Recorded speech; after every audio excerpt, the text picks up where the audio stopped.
clásica, ¿no? De clasificar glaucoma de desarrollo, glaucoma de ángulo abierto, ángulo cerrado, glaucoma de mecanismo mixto.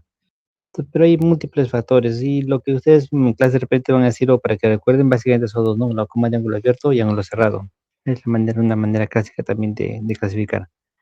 Pero para que sepan ahí de que hay varias maneras de clasificar. Ahora, lo más conocido son los ángulos, los crónicos, ¿no es cierto? De ángulo abierto o ángulo cerrado. Son los más conocidos. Entonces, y lo más frecuente también. Entonces, el glaucoma primario de ángulo abierto está caracterizado en la que hay un aumento de la presión intraocular. Producto de ese aumento de la presión intraocular, se produce un daño en el nervio óptico, van a morir fibras del nervio óptico y, y esta muerte de fibras conlleva una pérdida de la visión, ¿no es cierto? Un deterioro en el campo visual que puede llegar a la ceguera. Ahora, esta pérdida es de manera silenciosa, sintomática, no hay manera de que muchos pacientes no se dan cuenta, ya se dan cuenta de estadios tardíos, o sea, no hay otra manifestación, toda esa sintomática. ¿Ya? ¿Y cuáles son las características de este glaucoma primario de ángulo abierto? Uno es de que se presentan mayores, 40, 50 años, ¿ya? La presión está elevada, o sea, no quiere decir que esté muy elevada. Si ustedes recuerdan, en el rango de presión normal va de 10 a 20 milímetros de mercurio. Aquí no quiere decir que sea pues en 40, 50, sino puede estar 23, 24, o sea, un poco más elevado de lo normal. Pero este aumento ligero por muchos años hace que se mueran las células, ¿no? Mueran las fibras nerviosas, las células ganales y por ende el paciente pues poco a poco va a perder visión. Muchos atribuyen que es por la edad y se dan cuenta de estadios tardíos cuando ya no hay nada que se pueda hacer porque lo que se pierde no se recupera. ¿Cuál es la característica? De que el ángulo es abierto, el ángulo es normal abierto. Entonces, esa es la característica, ¿no es cierto? Y cuando uno hace un fondo de ojo, lo que va a ver es eso, ¿no es cierto? Que el nervio óptico tenga la excavación grande, sea sospechoso de glaucoma. Entonces, si es glaucoma incipiente, va a ser pues ligeramente aumentado, pero a medida que va progresando la enfermedad, esta excavación se va incrementando. Y a medida que se pierde fibras, también pues se produce una pérdida en el campo visual. Poco a poco comienza a perderse más y más campo visual, hasta llegar a una visión tubular y en estadios finales se pierde toda la visión. Entonces, ¿cuáles son los síntomas de este glaucoma primario no abierto? Son asintomáticos, como es un aumento de la presión leve, que no produce dolor, que no produce molestias, pero por muchos años va haciendo que mueran las fibras, entonces no hay manera que la persona se entere y se dé cuenta. ¿Cuándo se da cuenta? En los estadios tardíos, ¿cierto? En la parte final, cuando ya la persona perdió mucha visión, ya el campo visual está totalmente alterado, entonces ya la persona está caminando y se choca con las personas, o sea, ya no ve la parte periférica, el campo visual periférico. Ese cuando se da cuenta, ¿no? Es cuando ahí recién acude al consultorio y se da cuenta de que la visión pues ha perdido y esa es la causa de glaucoma. Entonces, esto es para que se den cuenta. Por ejemplo, un nervio normal tiene estas características. ¿Ya? Un nervio normal. ¿Qué quiere decir cuando ustedes hacen un fondo de ojo? Y en la práctica van a ver entre ustedes. Este es un nervio y uno tiene que ver el borde del nervio, la coloración del nervio y esta parte aquí, este es el anillo, ¿ya? El anillo nervioso, ¿ya? Y la parte central, esta parte blanquita, es la excavación. Esto es lo normal. Cuando uno tiene glaucoma, esta excavación se incrementa. Como ven esta parte, miren esta parte, en esta otra fotografía, la excavación en la parte central se ha incrementado. Tiene muy pocas fibras en la parte inferior, en la parte superior, en la parte nasal y en la parte temporal. Entonces, siempre el anillo tiene una característica, ¿ya? De que ese anillo nervioso es mucho más grueso en la parte inferior, más grueso en la parte inferior. Luego le sigue grosor la parte superior, luego le sigue la parte nasal, ¿ya? Y la parte más delgada es la parte temporal. Entonces, ustedes comparan esta fotografía con esta fotografía, hay pues una disminución en todo lado, ¿no? Usualmente cuando uno tiene glaucoma, los lugares donde comienza a haber una simetría, una pérdida, es en la parte inferior o en la parte superior, generalmente en la parte inferior. Entonces ahí comienza a haber pequeñas muescas de adelgazamientos ya de la pérdida de fibras nerviosas. Entonces es una alerta para que uno ya piense que sea un glaucoma. Y en el estadio final le pasa esto, ¿no es cierto? De que todo el nervio óptico ya no tiene fibras, todo es una excavación. Entonces, eso es lo que pasa, poco a poco va progresando y la persona se da cuenta en estadios tardíos, ¿no? Cuando ya perdió muchas fibras, ¿ya? Ahora, esto es clínicamente, ¿no es cierto? Clínicamente uno como puede ver si un nervio es normal y ya pues cuando uno tiene una excavación así, ya uno sabe que es glaucoma, ¿no? O sea, no hay mucho que pensar porque el niño está bien disminuido.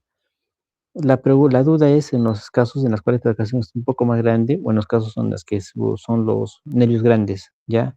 Los macrodiscos. Hay personas que tienen macrodiscos, el nervio un poco más grande y la excavación es más grande. Entonces, tiene la apariencia de tener glaucoma, pero no son glaucomas. Entonces, ¿cómo diferencia un glaucoma de una persona que tiene esa megadiscos, macrodiscos? Con la tomografía, ¿ya? Entonces, la tomografía, el OCT, la tomografía coherencia óptica, me permite hacer un barrido del nervio óptico y ver la cantidad de fibras en todo el contorno, o sea, en todo lo que es el nervio óptico, ya en todos los cuadrantes, en el cuadrante inferior, el cuadrante superior, el cuadrante nasal, el cuadrante temporal. Entonces me hace un barrido de las fibras nerviosas y uno ve, pues uno compara dónde si el grosor está uniforme en todo el contorno o si hay lugares donde hay una disminución. Entonces uno te permite localizar el daño en qué lugar o en qué cuadrante se, se está produciendo el daño. Uno y dos, la extensión de este daño, ¿no es cierto? Entonces, actualmente los tomógrafos de ahora pues te examinan tanto las fibras como las células ganglionares, que son lugares donde nacen las fibras del nervio óptico, ¿ya? Entonces, cuando uno tiene una duda, cuando el glaucoma está pues avanzado, ya no es tanto para hacer diagnóstico, es más para hacer seguimiento, para poder comparar y ver cómo va yendo la pérdida de fibras nerviosas. Pero cuando uno tiene un glaucoma inicial, incipiente, sí la tomografía te ayuda a diagnosticar si eso no es glaucoma, ¿no? Porque justamente primero se produce la pérdida de fibras nerviosas del seno y después se produce una pérdida en campo visual que es visible en el campímetro. Entonces, hay lo que son los glaucomas perimétricos o sea, que si hay la pérdida de fibras sin que haya lesión en el campo visual. Por eso, para el diagnóstico uno tiene que ver la presión, ver el nervio óptico y en caso de dudas, hacer recurrir a una tomografía o un CT para diagnosticar o descartar o confirmar un tema de glaucoma. Entonces, este tomógrafo, este CT, ya lo que te examina es, como hemos visto, la cantidad de fibras, ya, y te muestra de manera gráfica y de manera numérica, ya por sectores. Entonces, de manera gráfica uno se puede dar cuenta de que si la cantidad de fibras del paciente está bien o no, de la persona está dentro de lo normal o no. Ven una línea negra aquí, esta línea negra es la cantidad de fibras del paciente, ¿ya? Y hay tres sectores, hay un sector rojo, un sector amarillo y un sector verde. Lo normal que la línea del paciente, o sea, esta línea negra del paciente, tiene que caer en la parte verde, ¿ya? Entonces, si cae en la parte verde, quiere decir que la cantidad de fibras está normal, está normal. Entonces, la persona que se hace el examen de manera rápida, uno puede ver que la parte negrita pues está en verde de todos los cuadrantes, entonces está normal. Entonces aquí también se puede hacer otra gráfica, ¿no es cierto? En la que esa parte se ve los cuadrantes, que todo cae en verde. Entonces quiere decir que el grosor de fibras nerviosas está normal, está en todo el contorno, en todo el nervio óptico. Tanto el ojo derecho como el ojo izquierdo. Ahora, si uno quiere ser más minucioso y para poder comparar sobre todo los exámenes, un examen antiguo y un examen nuevo y comparar, se va a la parte numérica. ¿No es cierto? Que eso ya es netamente del especialista para poder evaluar. Pero ustedes de manera rápida pueden decir si este ojo está dentro de lo normal, este otro ojo está dentro de lo normal. Así se ve el nervio grande o una excavación grande. Uno dice, pues es un macrodisco, una megapapila, pero la cantidad de fibras es normal, ¿cierto? Ahora, ¿qué pasa en este caso? Miren, aquí salía normal, ¿no es cierto? Aquí salía la cantidad de fibras, salía normal. O sea, en la porción verde de la gráfica sale todo normal. Pero ¿qué ven aquí? Si ustedes ven aquí hay zonas donde ya no están dentro de normal. Hay una parte, miren aquí, que se acerca mucho a la parte amarilla, entre amarilla y roja, ¿no es cierto? Y en esta otra diapositiva, ven aquí hay parte donde está en la parte roja. ¿Qué quiere decir? Que la cantidad de fibras en ese sector está bien disminuido. Entonces, uno se ve dónde está disminuido. Por ejemplo, aquí se ve que está disminuido tanto en los cuadrantes superiores, en el cuadrante superior, cuadrante inferior. Y aquí igual, solo que en este caso, en el ojo, este es el ojo derecho y este es el ojo izquierdo. Solo que en este ojo izquierdo hay una mayor disminución en el cuadrante superior y cuadrante inferior. ¿Qué quiere decir? Que el paciente tiene glaucoma, ¿no? Así no tengas ninguna molestia. El nervio no se vea muy alterado, pero cuando hace el examen, el hace recuento de fibras, te puede localizar exactamente dónde está el daño, ¿no? Que está en los cuadrantes superior e inferior. Entonces, para eso sirve la tomografía, para ver, examinar todo el contorno, todo el diagnóstico, te puede localizar el daño y aparte te puede comparar. Y es importante, ¿por qué? Porque también te permite hacer comparaciones en tiempo, ¿no? O sea, uno hace una tomografía ahora y puede comparar con la tomografía de pasadas o las futuras y uno ve cómo está yendo el glaucoma, porque usualmente el glaucoma requiere tratamiento ya con gotas, pero la cantidad de gotas que uno va utilizando va dependiendo del control de glaucoma. Si el glaucoma no está controlado, se añade más y más gotas hasta llega un momento en que uno puede decidir que las gotas no son suficientes y uno tiene que ir a una cirugía cuando el glaucoma no se detiene, no se controla y sigue progresando. Ya, entonces, la tomografía lo que te hace en los estadios iniciales te puede localizar el daño, ¿no? Te permite exactamente dónde está el daño. Por ejemplo, en el ojo derecho está en el cuadrante superior e inferior y en el ojo izquierdo tiene mayor disminución en el cuadrante superior e inferior. ¿Ya? Entonces, para eso te permite la tomografía.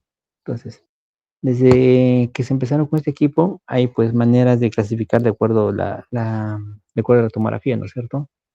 Lo normal es, estamos hablando del grosor del promedio de las fibras nerviosas. Ya, entonces normal, cuando van estos valores, cuando ya comienza a disminuir, ya se determina, ¿no?, glaucoma inicial y glaucoma avanzado, cuando la disminución de fibra es mucho más marcada. ¿Ya?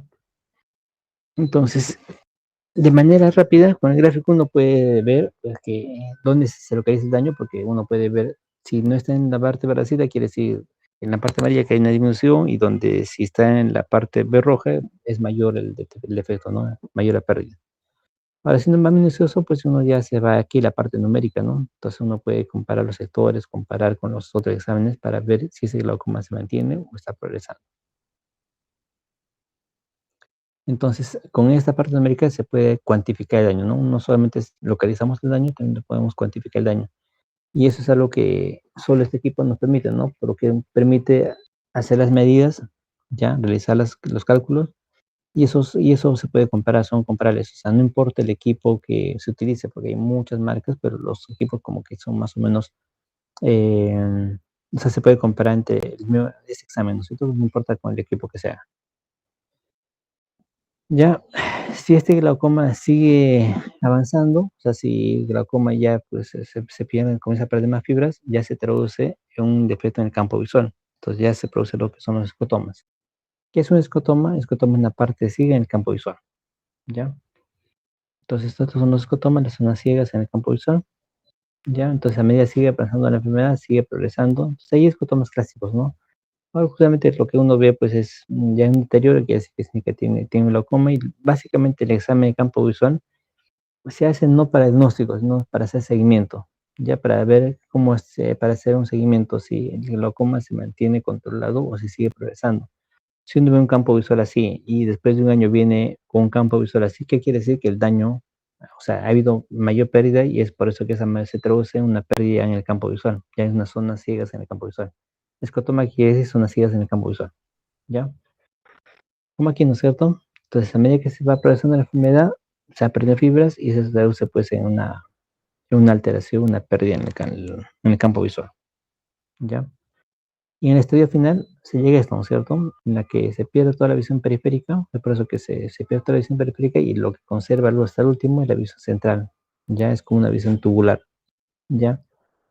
Pero eso también, pues, o sea, tiene un tiempo, ¿no? Si no se controla el glaucoma, se le va toda la visión y muchos pacientes llegan a estos estadios, ¿no? Como es sintomático, recién se da cuenta cuando ya bajó mucho la visión, ahí es cuando recién acuden para una evaluación. Entonces, una vez que he hecho el diagnóstico de glaucoma, o sea, la única manera de diagnosticar glaucoma es, no hay una clínica que te sugiera glaucoma, ¿no? No hay nada que te sugiera, no hay no cómo prevenir. La única manera es con los chequeos, que te hagan un examen, que te vean tomen la presión, que te hagan un fondo de ojo, que vean tu nervio, y si el nervio es normal, ahí queda, ¿no? Pero si queda la evaluación, pero si uno encuentra un nervio alterado, sospechoso, hace una tomografía para corroborar si está dentro de lo normal o ya es un glaucoma. Entonces, eso es lo que te permite el examen. Una vez de que uno ya tenga el diagnóstico de glaucoma, tiene que empezar el tratamiento. Ya tienen que tener claro que el glaucoma es igual que la hipertensión, igual que diabetes, o sea, no tiene cura, se controla, pero no tiene cura. ¿Y con qué se controla? Con gotas, ya, con gotas. Entonces, las gotas que se utilizan o pues tienen mecanismos, ¿no? O te baja la producción de humor acuoso o que te facilitan la salida de humor acuoso. Esos son los mecanismos de acción de las gotas. Entonces, hay varios grupos. Por ejemplo, el grupo que te baja la producción de humor acuoso, ya que hace que produzca menos humor acuoso. ¿Quiénes son? Unos son los beta bloqueadores, como el timolol. Y entonces el timolol es un beta bloqueador que uno se pone 2 veces al día y hace que baje la producción de humor acuoso. Otro grupo son los alfagonistas, como la brimonidina, también te produce una baja en la producción de humor acuoso. ¿Ya? Y otro grupo, el tercer grupo, son los inhibidores de la enlace carbónica, ¿ya?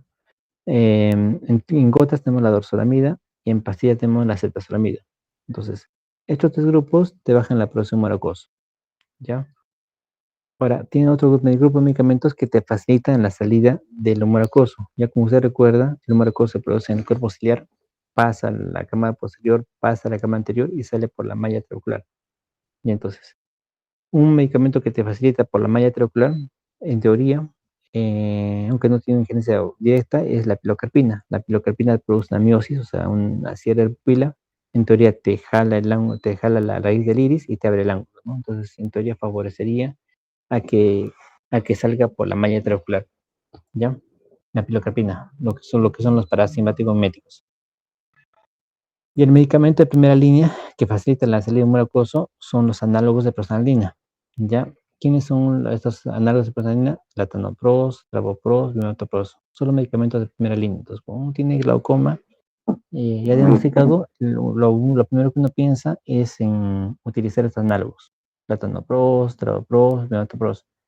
Ahora, ¿cuál es el problema? Que estas gotas a veces cuando uno recién utiliza, deja el ojo rojo. Si uno se pone en la noche, porque uno se pone una vez cada día en la noche y el día siguiente pues amanece con el ojo rojo y está así como toda la mañana, ya como para la tarde se normaliza.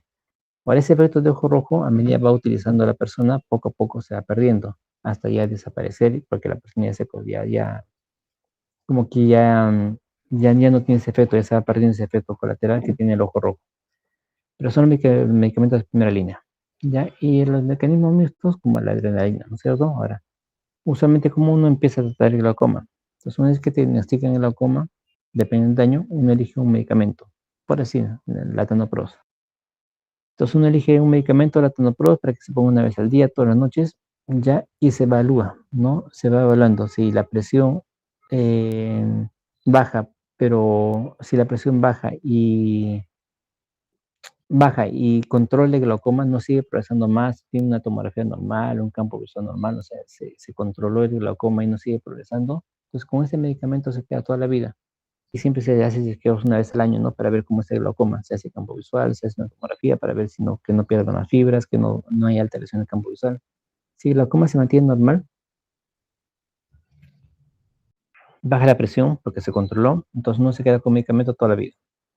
Ahora, ¿qué pasa si con un medicamento, y si uno hace el examen a los 6 meses o al año y uno ve que la presión no ha bajado mucho, que sigue habiendo una alteración, sigue perdiendo fibras, en hace un OCT y uno se demuestra que sigue perdiendo fibras, o en el campo visual ya pues aumenta la pérdida de la visión. Entonces, en estos casos se añade un segundo medicamento, ¿ya?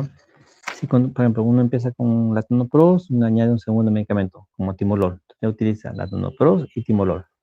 Si con dos medicamentos igualito no se controla, ya no utiliza, se queda utilizando dos medicamentos toda la vida. Si con dos medicamentos no se controla, se puede añadir un tercer medicamento. Entonces ya utilizaría latanoprost, timolol y dorzolamida, por ejemplo, o brimonidina. Entonces uno añade un tercer medicamento. 3 medicamentos es la terapia médica máxima. O sea, lo máximo que se puede utilizar en los pacientes son 3 medicamentos. Si con 3 medicamentos o el paciente logra controlar su glaucoma, se queda toda su vida con los 3 medicamentos. Ya siempre hay que hacer las evaluaciones una vez al año, cada 6 meses, para ver que sea cierto eso y que se conserve, que se mantenga la presión. Ahora, si con 3 medicamentos no se controla el glaucoma, entonces ya uno piensa en opciones, ¿no? Puede ser un láser, si es glaucoma primario no abierto, o puede ser cirugía. Entonces uno ya ve opciones. ¿Qué otra cosa más puedes hacer para que baje más la presión y se controle el glaucoma?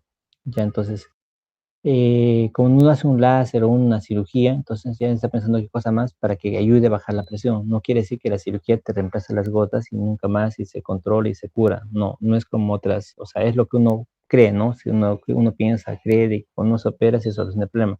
Y no, en el caso de glaucoma uno opera para que bajara más la presión y siempre, por lo general, siempre sigue con las gotas, ¿no? Una gota, dos gotas, sigue dando para que se controle mejor la presión y no siga progresando el glaucoma. Entonces, cuando uno tiene un glaucoma primario de ángulo abierto, ¿qué es lo que tiene, qué opciones tiene? Tiene las gotas, que es todo tipo de glaucoma, y uno tiene una opción también, la que es las trabeculoplastías. ¿Qué es trabeculoplastia? Pone láser en el ángulo, porque como ustedes saben, por la malla trabecular sale el 80% mucoso, entonces se pone láser a ese nivel, ya a nivel de la malla trabecular, para que en esa parte de mayor resistencia al mucoso se ponga el láser para que se abra, como que el mucoso se filtre más rápido. El problema con las trabeculoplastías, uno puede hacer inicio, o sea, para que se controle el glaucoma, pueda utilizar menos gotas. Lo malo es que esas trabeculoplastías tienen como un máximo de vida entre 4 a 5 años. Después de tiempo, o sea, el láser que se puso se cierra y la presión sube, entonces ya no es suficiente. Ahora, tampoco no es que se pueda poner otra vez láser, o sea, se pone una vez y ya no se pone más veces. Entonces ahí se utilizan las gotas, ¿no? Gotas y el láser, ¿no? Puede ser eso una opción. Cuando las gotas, uno está en terapia médica máxima, 3 gotas, ya le han puesto láser y pastillas, y el glaucoma sigue progresando, no hay manera de detener, de que se estabilice. Entonces, ¿qué se hace? La cirugía. ¿Cuál es la cirugía de glaucoma? Sea de glaucoma primario, de ángulo abierto, ángulo cerrado. La cirugía que se hace es esto, la trabeculectomía. Entonces, la trabeculectomía es la cirugía de glaucoma que se hace en los pacientes que no están controlados para poder controlar mejor la presión, ¿ya? ¿Y qué es la trabeculectomía? Es hacer una comunicación de la cámara anterior con el espacio subconjuntival para que el humor acuoso salga de frente del ojo hacia el espacio subconjuntival. Ese es el objetivo de la cirugía. Entonces, si se logra hacer eso, que se mantenga esa comunicación, la presión pues baja y el glaucoma se mantiene y se conserva la buena visión. El problema es cuando esta comunicación entre la cámara anterior y el espacio subconjuntival se cierra, se fibrosa, entonces ya pues deja de haber esa comunicación y no se pierde. Entonces, por eso que las trabeculostomías, muchas de estas trabeculostomías por cicatrización del paciente fallan. Cicatriza esa parte, ya no tiene dónde filtrar o por dónde salir y falla la cirugía. Entonces eso puede pasar. Puede tener un tiempo de vida un poquito más, pero el problema es de que a veces hay pacientes en las cuales por el tema de cicatrizaciones se adhiere esa parte y deja de funcionar. Entonces puede ser un intento para reabrir eso, pero a veces siempre igual fracasa. Entonces cuando ya uno ve que la trave falló, o sea, uno hizo la cirugía y esa parte se fibrosó, se cerró. Entonces, en estos casos ya se hace, o tiene una cirugía previa, se hace esto, ¿no? Un implante de válvula, ¿ya?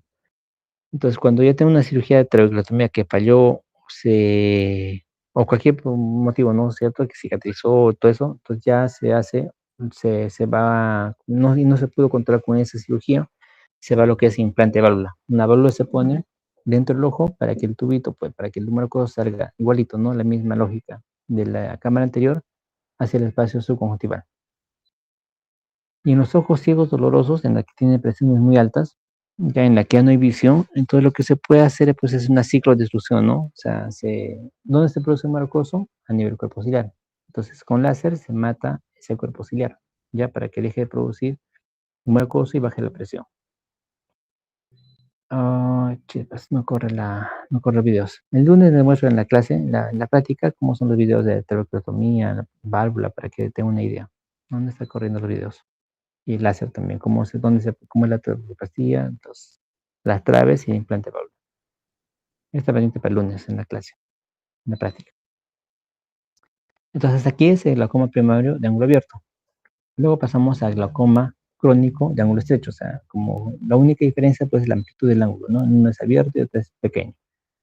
Entonces, en este ángulo estrecho, ¿qué es lo que va a pasar? Lo mismo, o sea, es crónico, es asintomático, la persona poco a poco va perdiendo la visión porque la presión se le sube.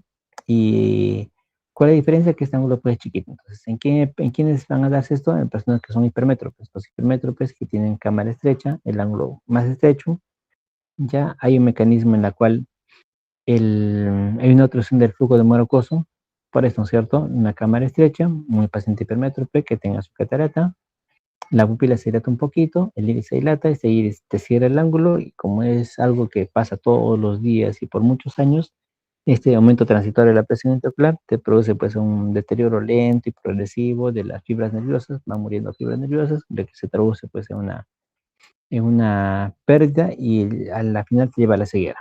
Igualito que en el glaucoma primario tengo lo abierto, ¿ya? Entonces, ¿cuáles son los mecanismos en los cuales se puede producir el glaucoma? Lo que decía, ¿no? Son ojos chiquitos hipermétropes en la que hay un bloqueo relativo, ¿no? En la que hay un bloqueo relativo, en la que la pupila se dilata un poquito y el iris, la raíz del iris se tapa el ángulo y al taparse el ángulo no tiene por dónde salir el humor acuoso y va poco a poco va subiendo la presión y si este episodio se presenta pues varias veces al día y por muchos días y todo eso, entonces pues, de manera prolongada se va perdiendo. El otro factor es esto, ¿no es cierto? En personas mayores que sean hipermétropes, de que de por sí tengan el ojito chiquito, entonces por cambios en el cristalino, recuerden ustedes, cuando uno es joven, el cristalino es transparente, es flexible. Con el tiempo ese cristalino se va endureciendo y se va poniendo más rígido, menos flexible y más opaco. Entonces ocupa más espacio. Entonces al ocupar más espacio, hace que el ángulo de por sí se vaya achicando, se vaya estrechando. ¿Ya? Entonces, es por eso que ponen, pues, ¿no? La longitud axial corta. En pacientes que son hipermétropes, el hipermétrope tiene el ojito chiquito. A mayor hipermetropía, más chiquito es el ojo. Y con los cambios normales en el cristalino, se traduce, pues, eso en una disminución del ángulo cada vez más y más evidente y progresiva, ¿no? Vean aquí este ejemplo. Aquí es una persona, esta es una tomografía de segmento anterior, ¿ya? Aquí está la córnea, aquí está el iris, aquí está el ángulo. Esta persona es una persona mayor que tiene su cristalino ya endurecido, tiene una catarata, ¿ya? Y este producto de esa catarata como ocupa un espacio porque ya está más gordita, ya está más endurecida y es menos flexible, ¿ya? Entonces te ocupa más espacio y hace que el ángulo se vaya achicando, se vaya estrechando. A esta paciente le operan de catarata y miren cómo el ángulo se abre totalmente. Y entonces, un factor de riesgo pues, es el envejecimiento más el tema de la catarata. Entonces, por eso es de que el paciente pues se queda con cámara estrecha y este cama con cámara estrecha sí puede hacer un glaucoma agudo, ¿no? Entonces, esta pupila se dilata, el iris se apoya en el ángulo, te obstruye la salida mucosa y la presión sube. Entonces, ¿cómo se examina? ¿Cómo da cuenta? Entonces, todo paciente siempre tenemos que hacer, tomar la presión, ver el fondo de ojo y todo eso, ¿no es cierto? Y tenemos que hacer examen que se llama gonioscopía. Ya que la gonioscopía es el lente que uno apoya en el ojo del paciente, uno pone un gel, se apoya en el ojo del paciente. Y esta gonioscopía tiene espejitos, tiene varios espejitos que te permiten ver esto. ¿Qué es esto? El ángulo, ¿no es cierto? Entonces, dependiendo de lo que uno vea, pues uno dice, pues, ángulo cerrado, de primer grado, segundo grado, tercer grado, cuarto grado. Ángulos abiertos se consideran de 3 y 4, ya, o sea, de 30 o 40 grados. Y ángulos estrechos se considera 1 2, ¿ya? O menores a 20 grados. Entonces, estos ángulos en cualquier momento se pueden cerrar por completo. Entonces, cuando una persona tiene esta amplitud, o sea, un ángulo estrecho, se tiene que hacer las que son las hiderotomías como ya la hacen, ¿ya? Porque si uno hace eso, en el momento en que se dilata la pupila, se cierra el ángulo, la presión de manera abrupta sube. Entonces, de lo que debe tener un glaucoma crónico, igual que el primario, o sea, que sube la presión y que hace un daño lento y progresivo y por muchos años poco a poco va perdiendo visión, cuando se cierra el ángulo de manera abrupta, ya la presión sube de un momento a otro a 40, 50, produce mucho dolor y también te produce una pérdida visual que uno en 2 días puede perder toda la visión. Entonces, esa gonioscopía te permite ver la amplitud del ángulo, ¿no es cierto? Entonces, aquí en grado 0 cuando no ves nada, no ves ninguna estructura del ángulo. Grado 1 cuando solamente ves la línea Schwalbe, miren. Aquí la primera línea es línea Schwalbe. Grado 2 cuando ves la línea Schwalbe y algo ves la malla triangular, o sea, no muy nítido, pero ves la malla triangular. Grado 3 cuando ya ves línea Schwalbe, la malla triangular y lo que es el espolón escleral. Entonces, a medida que uno va viendo poco a poco las estructuras, entonces uno va diciendo si es ángulo abierto o cerrado, ¿ya? Ahora, esta persona, ¿qué pasa cuando esta persona, tenemos una persona así que se va al cine? Entonces, una persona que tiene cámara estrecha, tenga o no tenga glaucoma, por ejemplo, un hipermétrope, que tenga, sea mayor, que tenga su catarata, y puede no tener glaucoma, pero como tiene cámara estrecha y tiene su catarata, se va al cine, ¿y qué va a pasar con esa persona que no tiene glaucoma? Va a ser un glaucoma de ángulo estrecho, ¿ya? Que va a ser un glaucoma de ángulo estrecho. Y esto es una emergencia, ¿no es cierto? ¿Y por qué es una emergencia? Porque es una persona hipermétrope que no tiene glaucoma, o puede tener o no tener glaucoma, pero tiene ángulo estrecho, la pupila se dilata y producto de esa dilatación de la pupila, te cierra el ángulo, producto de cierra el ángulo, la presión pues sube. ¿A cuánto sube? De lo que tenía 10, o de lo que tiene una presión normal o ligeramente subida, sube pues a 40, 50, sube bastante la presión. Que en 2 días, si uno no corrige esa presión alta, te lleva a la ceguera, ¿ya? Entonces, y ¿no es cierto? El mecanismo es eso, ¿no es cierto? Que la pupila se dilate, la base del iris te obstruye la malla trabecular y la presión sube, sube y sube y sube. Y si uno no actúa rápido, el paciente queda con secuelas, con mucha pérdida de visión. ¿Ya?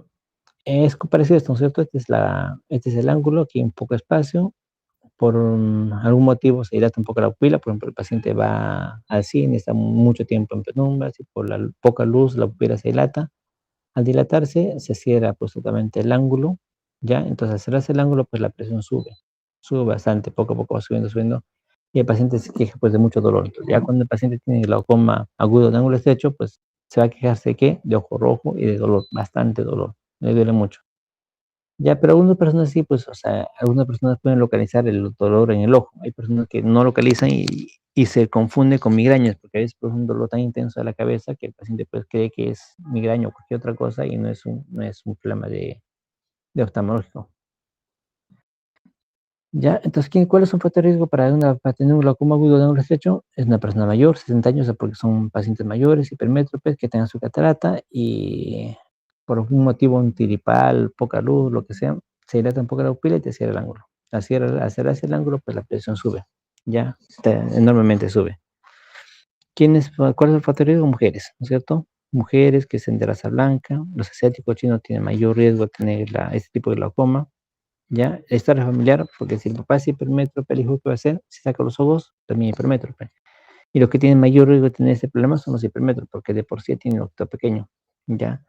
Y por los cambios de cristalino con los años, eso pues ese ángulo se va achicando y pueden debutar con esto, ¿no? Con lo que es el glaucoma agudo de ángulo estrecho, ¿ya? ¿Cuál es la clínica de glaucoma agudo de ángulo estrecho? La clásica, ¿no es cierto? ¿Qué es lo que tiene? Ojo rojo. Entonces, esto es dentro de las patologías que producen ojo rojo. ¿Ya? Igual que la conjuntivitis, queratitis, uveitis, lo que sea. ¿Qué conjuntiva se afecta más? No se va a afectar la conjuntiva palpebral como en las conjuntivitis. Cuando uno tiene una conjuntivitis, la conjuntiva que se inflama mucho más, que se pone más rojita, es la conjuntiva de los párpados.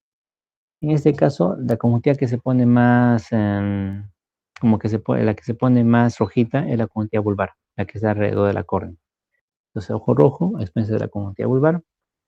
La pupila está semimidriática, la pupila está un poco dilatada y no juega a la luz, no responde a la luz. Como está fija, no responde a la luz. Ustedes agarran su ventanita, no se cierra, se mantiene fija y está dilatada. ¿Qué van a tener? Dolor. Entonces, ¿cuáles son los característicos? Pupila dilatada, ojo rojo y aumenta la presión, ¿no? La presión cuando uno tiene glaucoma agudo en el techo, la presión está en 40, 30, 40, 50, entonces por eso es que duele bastante, duele mucho. Eso es lo característico, ojo rojo con dolor, con pupila dilatada o semimediática, es glaucoma agudo de ángulo estrecho hasta no demostrar lo contrario, ¿ya? Y como les decía, muchas personas pues no localizan mucho el dolor en el ojo y pues, creen que tienen migraña, ¿no? Una cefalea intensa y muchos pacientes son internados en neurología por eso, ¿no? Ya cuando el paciente dice pues no veo o algo pasa, entonces recién mandan en el y se dan cuenta que no era migraña, sino es un glaucoma agudo de ángulo estrecho. Entonces, cuando tiene un glaucoma de agudo de ángulo estrecho, ¿qué tiene que hacer? Bajar lo más rápido la presión, porque si en 2 días tú no actúas rápido, pierde la visión. Entonces, la idea es de que actúe lo más rápido. Y entonces, ¿qué es lo que puede hacer para bajar la presión? Uno, pues una paracentesis. Uno agarra una cuchilleta o una agujita, entra a cámara anterior, saca un poco de mucoso, ya de esa cámara estrecha, saca un poco de mucoso y ya, pues la presión baja y se normaliza, o sea, se rompe lo que es ese glaucoma agudo, ¿ya? Una es lo que se llama paracentesis. Ahora, si uno no tiene eso, no tiene la condición para hacer la paracentesis, o sea, de sacar un poquito de humor acuoso, uno tiene que dar medicamentos. ¿Qué medicamentos dan? Los medicamentos osmóticos, ¿ya? Los medicamentos osmóticos, vía oral como la glicerina o endovenosa como el manitol, entonces de acuerdo a su kilo peso, ¿ya? Y estos osmóticos es para bajar la producción de humor acuoso. Entonces bajan la producción de humor acuoso, entonces al bajar la producción de humor acuoso hace que se crea más espacio y baja la presión. Entonces, ¿dónde actúan estos osmóticos? A nivel del vítreo. Ya, como usted recuerda, en la cavidad vítrea es el 80% del volumen del globo ocular, ya tiene 4 ml o es 80%. Entonces, estos osmóticos lo que hacen es deshidratan el vítreo. Entonces, al deshidratarse el vitrio, hacen que haya más espacio en la cavidad vítrea y el cristalino se repliega, ¿no? Va un poquito para atrás y el ángulo se abre. Una vez que el ángulo se abre, ya comienza a filtrar por el ángulo y ya pues se rompe lo que es el acomodo. ¿Ya? Junto a esto tienes que dar medicamentos, ¿cierto? ¿Qué medicamentos das? Timolol y dorzolamida, ¿ya? Para bajar la producción. Nunca das los análogos de prostaglandina, porque como estos actúan a nivel de la malla de la vía uveoscleral, o sea, no tiene mucho asidero. Entonces, a veces te inflama más el ojo. Por eso que cuando uno tiene glaucoma agudo, uno utiliza osmóticos, ya como el glicerina mentol, uno utiliza vía oral, acetazolamida, ya, que es un inhibidor de la anhidrasa carbónica, ya, y utiliza gotas. ¿Qué gota utiliza? Puede utilizar hasta 3 medicamentos, dependiendo, ¿no? Si tiene la presión alta, uno puede utilizar los 3 medicamentos, como timolol, dorzolamida y la brimonidina, por ejemplo. Ya entonces uno puede usar 3 medicamentos. ¿Ya? A veces básicamente con su manitol y su timolol, dorzolamida y más pastillitas, controla, baja la presión. Y una vez de que baja la presión, ya, entonces se tiene que hacer lo que es la iridotomía. ¿Qué es la iridotomía? Es un pequeño huequito en el iris. Entonces, esta iridotomía se hace en las personas, en toda persona que tiene cámara estrecha. Entonces, todo paciente hipermétrope que tenga ángulo estrecho, que tenga ya su catarata, sí o sí se tiene que hacer esta iridotomía. Porque esta iridotomía te previene que el ángulo se cierre totalmente. Entonces, ese huequito en el iris se hace lo más periférico, o sea, lo más pegado a la malla trabecular, para que el humor acuoso para esa parte filtre de la cámara posterior a la cámara anterior y por esa parte filtre por la malla trabecular, ¿ya? Entonces la idea es de que esta iridotomía te previene que el ángulo se cierre. Entonces, no es de que cierre el ángulo, por ese pequeño sector sigue la circulación, ¿no? Sigue el paso del humor acuoso por la malla trabecular. Entonces, esta iridotomía se tiene que hacer en todo paciente que que tenga cámara estrecha. Entonces, ¿quién es? Todo paciente hipermétrope mayor que tiene la cámara estrecha se tiene que hacer esta iridotomía, tenga o no tenga glaucoma, porque así tenga glaucoma es para prevenir que ese ángulo se cierre y no tenga un glaucoma agudo. Entonces, la iridotomía lo que te hace es prevenir el glaucoma agudo de ángulo estrecho. Una vez que tenga una iridotomía, eso nunca se va a hacer el ángulo porque para ello filtrar. Bueno, chicos, eso es todo. El día lunes ya les muestro ya las imágenes o los videos, porque no está corriendo. ¿Alguna duda tienen? Sí, Héctor, una pregunta. Para lo que es el seguimiento en glaucoma, ¿vendría a ser solo con el campo visual o también lo acompañamos de la tomografía? ¿O la tomografía solo es mayormente para como que el diagnóstico inicial? A ver, la tomografía tiene o sea, para el diagnóstico inicial te sirve la tomografía, sobre todo en los casos que son sospechosos. Entonces, y también te permite cuantificar el daño, ¿no? La tomografía es importante. Ahora, para hacer los controles, también la tomografía, porque si ustedes ven, si les he mostrado que había un valor, te localiza el daño en la gráfica, donde está el daño, pero también te permitía cuantificar el daño. Entonces, cuantificar el daño quiere decir que la cantidad de fibras. Entonces, uno compara, pues, tiene un tomógrafo de un año, y comparas con el siguiente año o 2 años, y uno ve que hay una disminución o la tendencia es que disminuye más las fibras. Entonces, es mucho mejor saber eso, ¿no es cierto? Aunque visualmente en el campo visual no se plasme esa pérdida, pero o sea, tú ves ahí que sí se pierde el valor numérico, entonces ya eso te permite tomar decisiones, ¿no? Para que no vas a esperar de que el paciente siga perdiendo más. Entonces ahí uno pues ya pone otro medicamento, o pone láser, o hace otras cosas, ¿no? Ya decide la cirugía por el temor por el daño que sigue progresando. Entonces sí se hacen los controles, ahora se hace ya hay tomógrafos en todo lado, entonces ya como parte de los controles rutinarios, un paciente se pide las tomografías. Aquí está, gracias. Doctor, una consulta. Entonces, cuando es glaucoma de ángulo cerrado, es más frecuente que le dé a los pacientes que son hipermétropes, pero en el caso de los pacientes que usan lentes, ¿es más frecuente que les dé cerrado o abierto? ¿Hay alguna forma de diferenciarlo clínicamente cuando vienen emergencias si es cerrado o abierto? ¿O es que la mayoría de veces siempre van a ser casos de ángulo cerrado?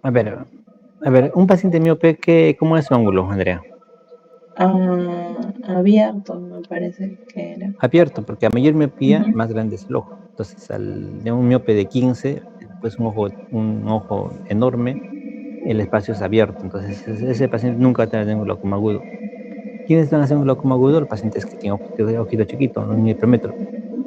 Entonces, un hipermétrope sea que va a tener el ojito chiquito y ese paciente sí va a tener un glaucoma, puede tener un glaucoma agudo. Se va al cine, se toma su tilipal o algo así, y pues de un momento a otro pues va a empezar con mucho dolor y son los pacientes que te hacen un glaucoma agudo, los hipermétropes mayores, no hipermétropes jóvenes.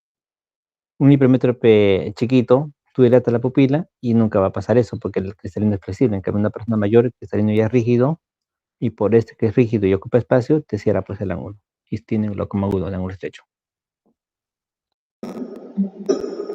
Entonces, doctor, los que tendrían lentes sufrirían, si en caso llegan a sufrir glaucoma, sería uno de ángulo abierto. No, pues glaucoma de ángulo estrecho. Ah, O sea, de. por lentes tú no puedes guiar porque tanto el miope y hipermétrope utiliza lentes, ambos. Claro, sí. Entonces, sí, o sea, pues no te puedes guiar, ¿no? O sea, ambos tienen lentes, ¿no? Miope y hipermétrope. Lo que te puedes hacer es de que cuando un paciente viene por emergencia y se queja de mucho dolor y tú no tienes, o sea, la mejor manera es en lámpara, en consultorio, ¿no? Pero uno como interno, mm, un paciente que se queja de mucho dolor, lo que tú puedes hacer es una pequeña palpación del globo ocular y comparar la presión de ese ojo con la del otro ojo. Entonces, cuando uno tiene glaucoma agudo, pues el ojo es duro como una piedra, es lo que pasa.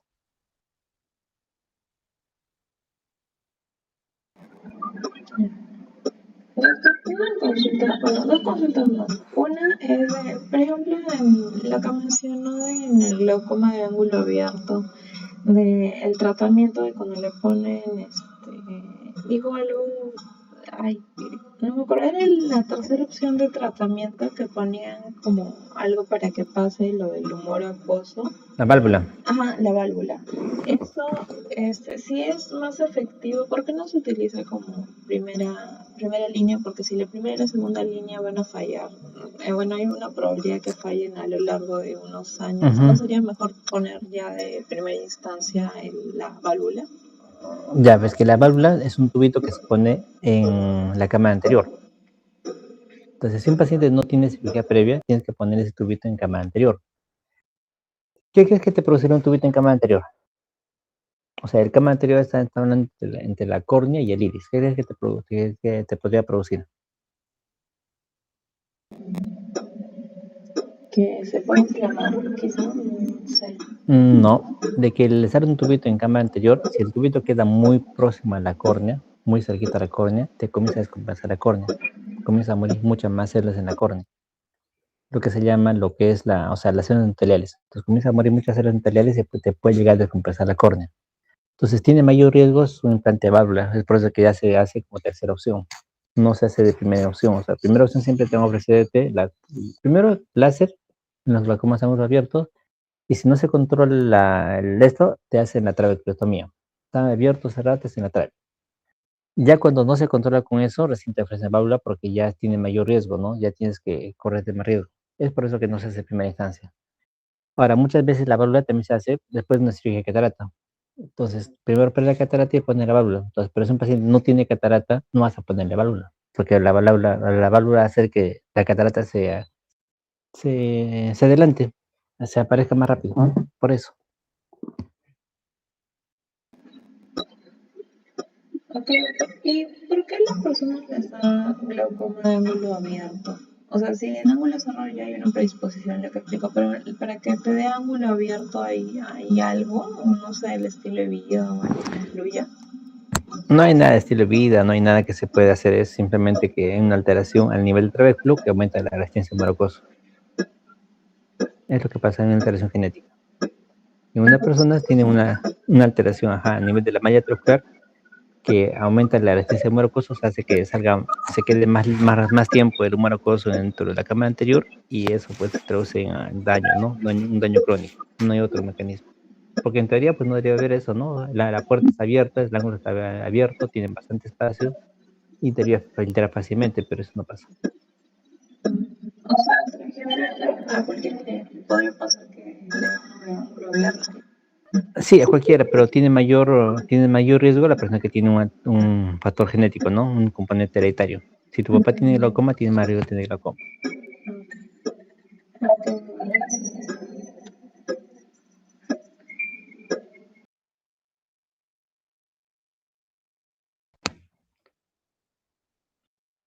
Chicos, ¿alguna pregunta más?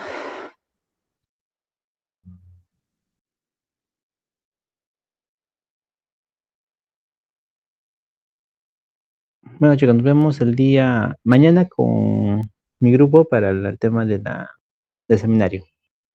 No sé cómo coordinar con el doctor Cauti para el tema del seminario, pero eso ya lo hacen con cada grupo, ¿no? Descansen hasta mañana, nos vemos. Mañana temprano mi grupo, ¿yo? Y ahí les paso el link a las 9 de la mañana más o menos, para hacer el seminario. Gracias, Eso, doctor. cuídense. Hasta luego, hasta mañana.